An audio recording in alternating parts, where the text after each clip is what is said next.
Today I'm going to share my thoughts on whether I think aliens could exist. To answer this, let's first talk about how long humans have existed.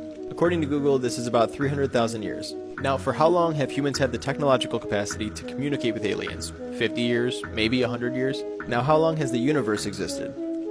14 billion years. So what are the odds that over the time course of 14 billion years, there would be a 100-year period where two intelligent life forms existed at the same time? For comparison, if the universe had existed for 24 hours, the amount of time we've been able to communicate with aliens has been about a quarter of a second. So do I think aliens exist? Sure, maybe at one time, maybe in the future or in the past, but the likelihood of them existing at the same time as us is very low. One time I told a friend that I enjoy painting, and his response was, "Oh yeah? Are you any good?" And I was stymied in the moment, and I just realized today why. Pretend instead of painting, I had said, "Oh, I really enjoy going on walks." And then he had responded, "Are you a pretty skilled walker?" What? That doesn't follow. People go on walks to feel good, not to be good. Not everything is about improvement or skill. If I wanted to be good at painting, I'd have to worry about composition, color theory, texture, taking care of my tools instead of just dumping them into a milk jug of water that I never rinse out. I'm bored just listing that shit, let alone doing it. If I had to be good, I would quit. I paint because it takes me out of myself. The end result doesn't even really matter. I'm sure some of you can relate. That's why we get along. Thanks for listening. See you tomorrow. So typically genes are considered the software of life, and that if you just edit them, you can change these worms into a two-headed freak. But this worm wasn't made using any genetic engineering, it was made by simply altering the bioelectricity of this original worm. And similarly, you can take this frog and amputate its leg so that it looks like this, then you put it in a biodome, and eventually the leg grows back. This growth is also without genetic engineering, but you can take it a step further and grow a six-legged frog. You can create these extra arms on frogs, extra arms on tadpoles, even arms on top of arms, and synthetic organisms, all with bioelectricity and without genetic engineering. And just in case this happens to one of us one day, is this how we'll regenerate our limbs?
So this model took 9 hours to print and used 58 grams of filament to make.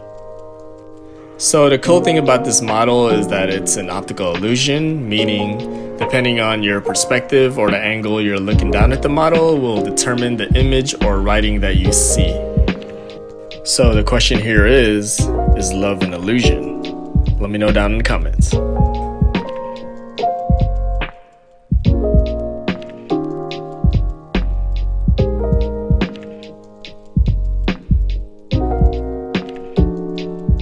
Watch how this giant lens harnesses the power of the sun. This lens bends sunlight that hits it down to a point. It does this through these concentric lines. As the light hits it, it refracts, goes down to a point.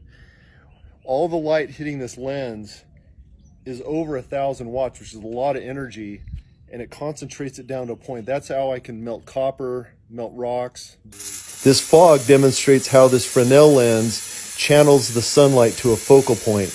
Watch what it does to a rock.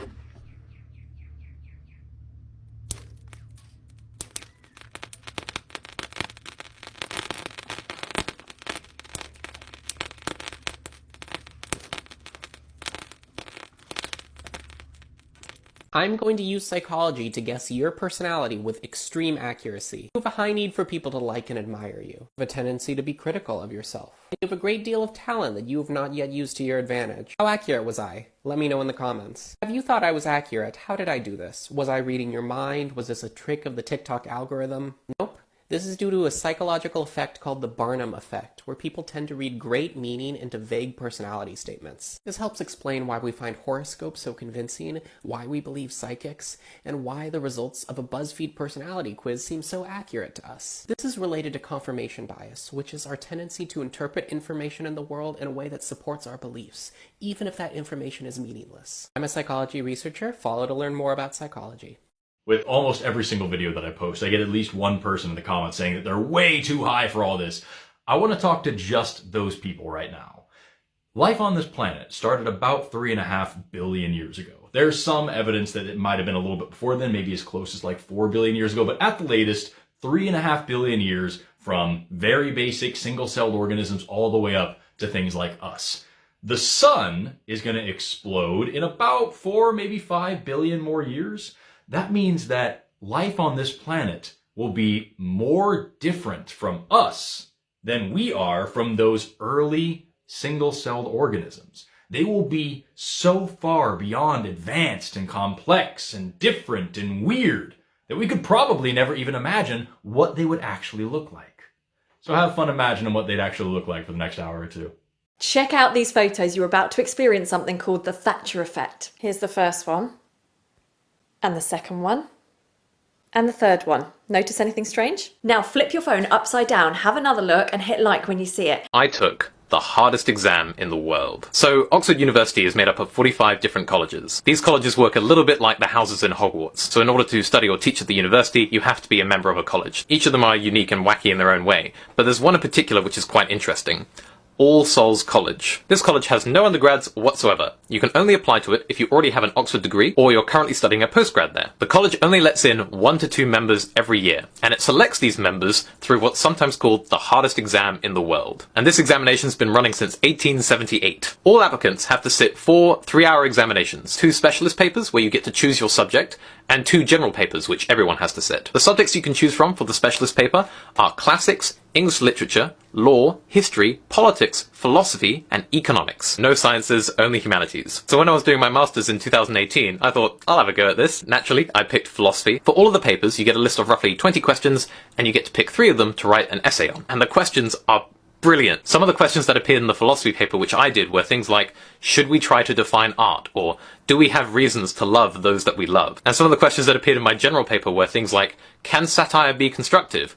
Or, what if there were no hypothetical questions? Which I used to prove that aliens exist. And until 2010, you had to do a 5th exam, which was an essay written about a single word as a prompt. For example, water, or courage. If you make it through this stage, you get to the Viva stage, which is kind of like a big interview about what you wrote. It lasts 25 minutes, and 50 of the fellows of the college have to attend. And from all that, they select 1 to 2 people every year. Now, why would someone put themselves through all of this to become a member of some weird college? Because if you're accepted, you're given 7 years of funding to research whatever you like, as well as accommodation in the college and other necessities. Basically, an academic dream of long-term financial stability. I, tragically, didn't make it to the 2nd stage of the exam. I guess they didn't like my arguments. However, on the All Souls College website, there are lots of past papers which detail all these really amazing, interesting questions, which I would encourage you to read through. And that was the time